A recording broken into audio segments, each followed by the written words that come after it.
Pilgrims finally reached America, not only were they really late, but they were in the wrong place. They had landed far to the north of Virginia.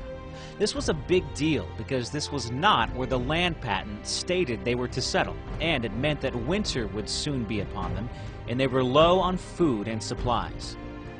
Before disembarking, the Pilgrims would sign the Mayflower Compact. The Pilgrims knew that some earlier settlements in the New World had failed due to the lack of government.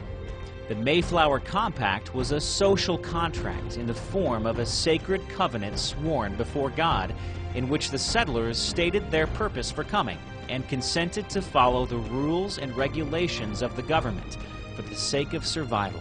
The government, in return, would derive its power from the consent of the governed.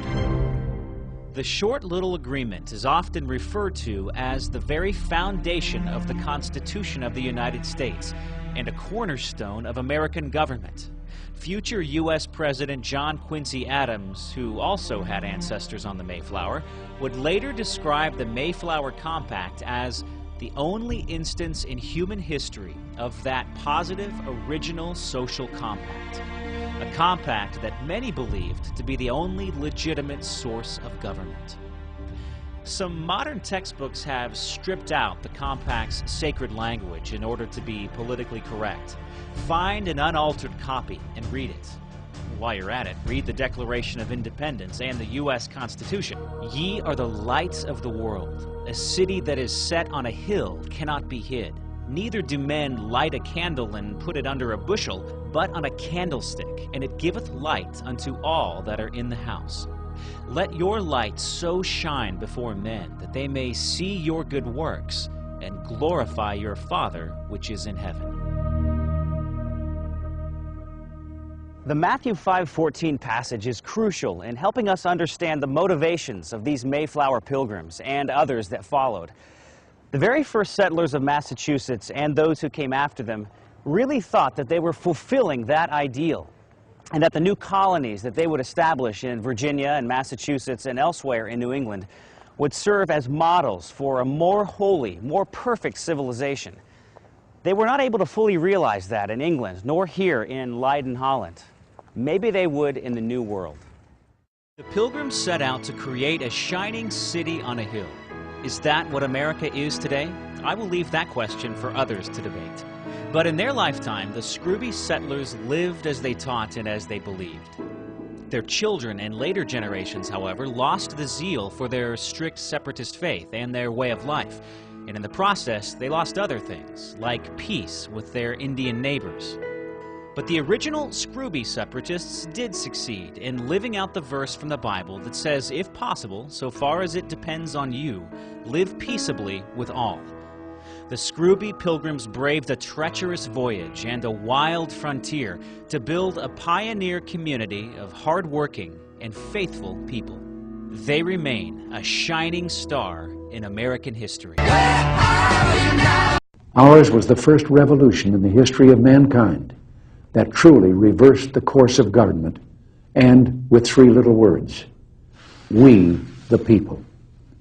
We the people tell the government what to do. It doesn't tell us. We the people are the driver. The government is the car, and we decide where it should go and by what route and how fast. Almost all the world's constitutions are documents in which governments tell the people what their privileges are. Our Constitution is a document in which we, the people, tell the government what it is allowed to do. We, the people, are free.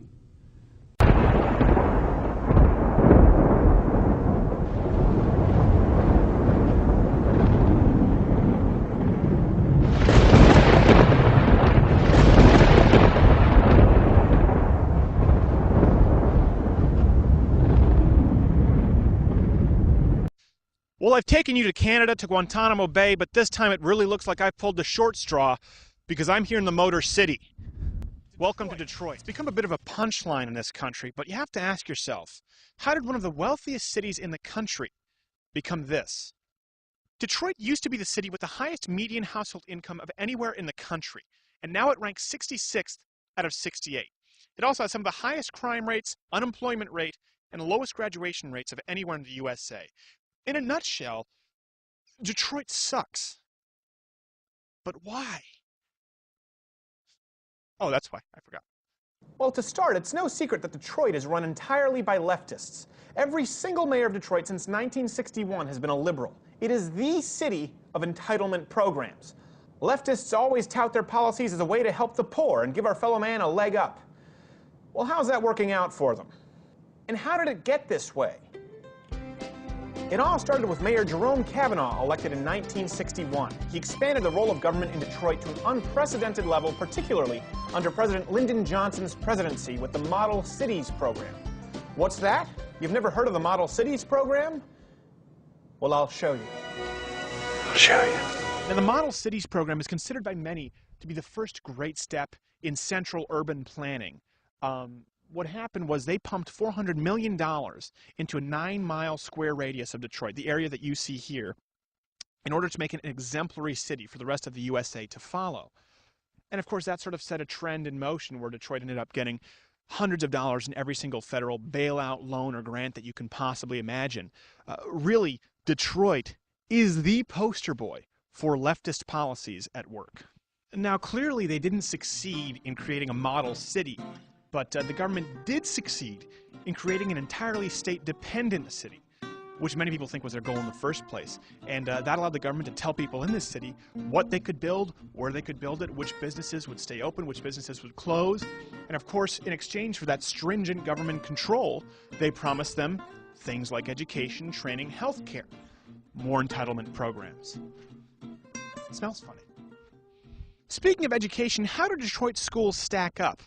There certainly isn't any lack of funding here in Detroit, as students of Detroit receive on average $11,100 per student. Compare that to the national average of $9,600, yet Detroit students enjoy a graduation rate of actually 25%. And a sad fact of the matter is that a student of Detroit has a higher chance of ending up in prison than graduating high school. And you have to ask yourself, well, how have the oh-so-powerful teachers' unions of Detroit failed the students? The truth is they have been refusing to bend on policies for years that would benefit the students, including merit-based pay, increased teacher-to-student ratios, giving incentives to better teachers, or, of course, the school choice program that we've spoken about here at PJTV and has been a tremendous success wherever it's been implemented across the country. Could it be that the teachers' unions aren't really designed to help the students, but the unions?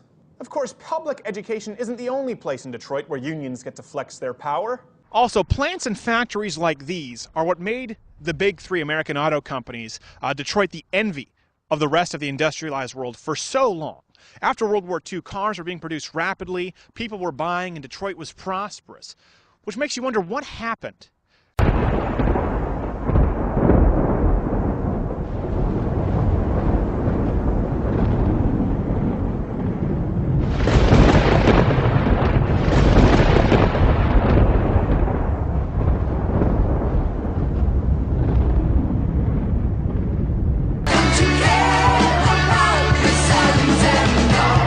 Enter the United Auto Workers Union. Even under tough economic conditions, concessions are never a part of the UAW's vocabulary.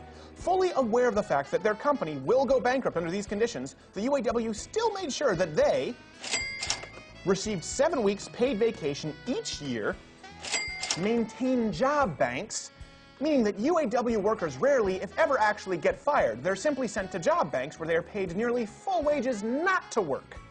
How's that for job security?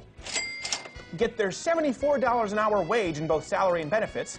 Compare that to the $42 an hour for a comparable Japanese company auto worker, or even $26 in the private sector.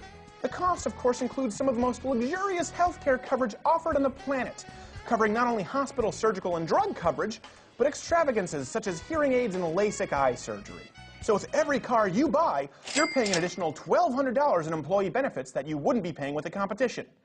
American-made. All of this adds up to the average UAW worker earning $130,000 a year in wages and benefits, and GM alone has had to pay over $100 billion in retiree health care costs in the last 15 years alone.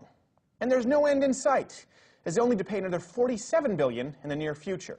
There it is, folks. While you and your family buckle down to plow through these tough economic times, the labor of the UAW continue to live like kings and make virtually no compromises. After all, why would they if the federal government just keeps bailing them out? And why wouldn't the federal government keep bailing them out when it's the unions who elect them? Guess just how much of the UAW's political contributions were donated to conservative or Republican candidates in 2008? A whopping 0%.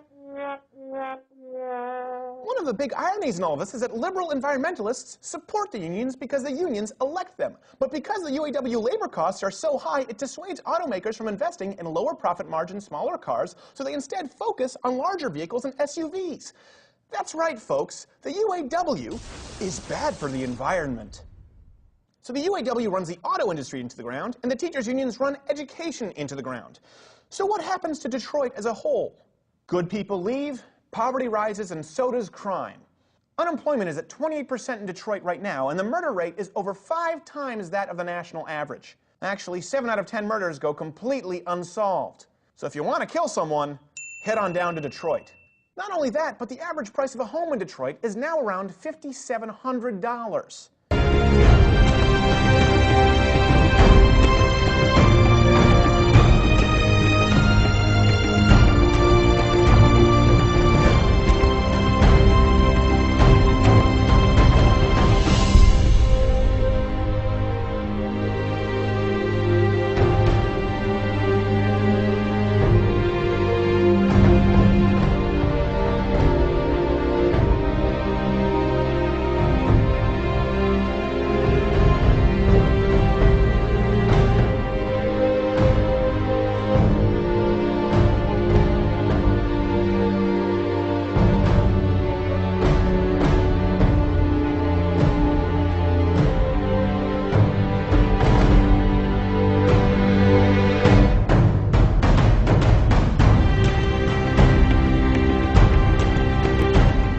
People.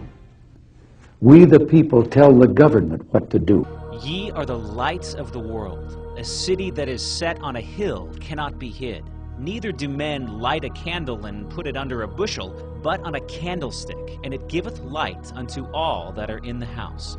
Let your light so shine before men, that they may see your good works, and glorify your Father which is in heaven.